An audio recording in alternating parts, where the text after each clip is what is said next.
This was the beginning 8-count Lindy Hop crash course. My name's Jillian. My name's Jen. And we had so much fun with you guys this morning. You all did such a good job.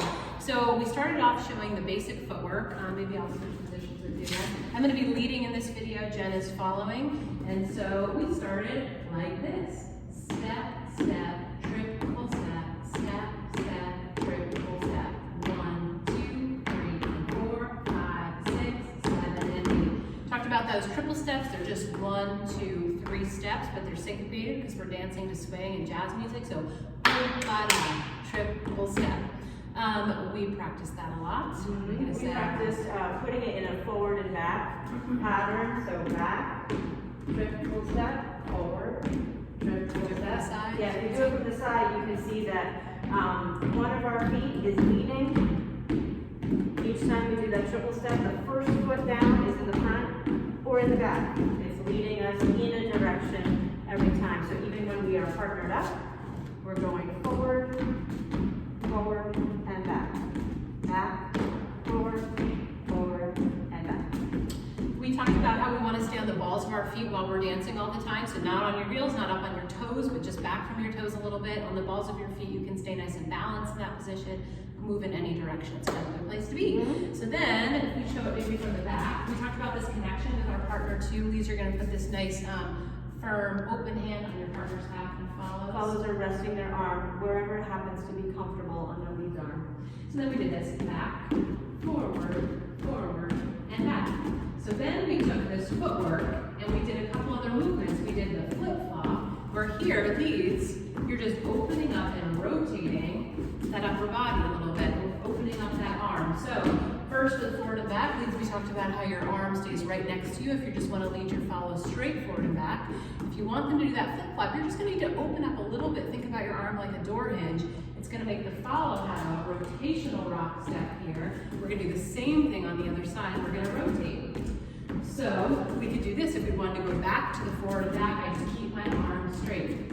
We moved on from there and we did leads go in front and move right back to their follow. Feels a little bit like the flip-flop footwork for leads here and the straight forward and backward follows. These are moving right in front. When we move in front, I think we do from here over here for a moment. Once I'm in front as a lead, I'm going to slide this hand to the side of Jen's back and she's going to adjust this hand so it's not reaching up, but it's just kind of comfy depending on the height of your lead. So if we show from the side, rock, step, right in front, step, step, triple step. From there, we did one more pattern. We did promenades where I keep moving as a lead. Rock, step, triple step, we walk, walk, I bring Jen to my side. Triple, walk, walk, bring Jen to my side. We added optional pecs because in 30s and 40s, people love to imitate animals, and it's fun and it can be musical if hit at the right time. 1, 2, 3, and 4. Pet, pet, triple. 1, 2, 3, and 4, 5, 6, 7, 8. That was fun. Then we put all those patterns together. You've got anything else to add to this? Well, I was going to talk to the follow for a second about, I talked to a couple people about just assume that your momentum is going to keep going. So there was a question like, how do I tell the difference between the lead in front and the promenade? How do I know what's going to happen? And the answer is that the follow is just going to assume that you're going to keep going all the time. But when the lead stops you with their own frame, so Jillian is stopping herself, and I feel that because I'm connected to her arm, and so that means we're going to go back the other way.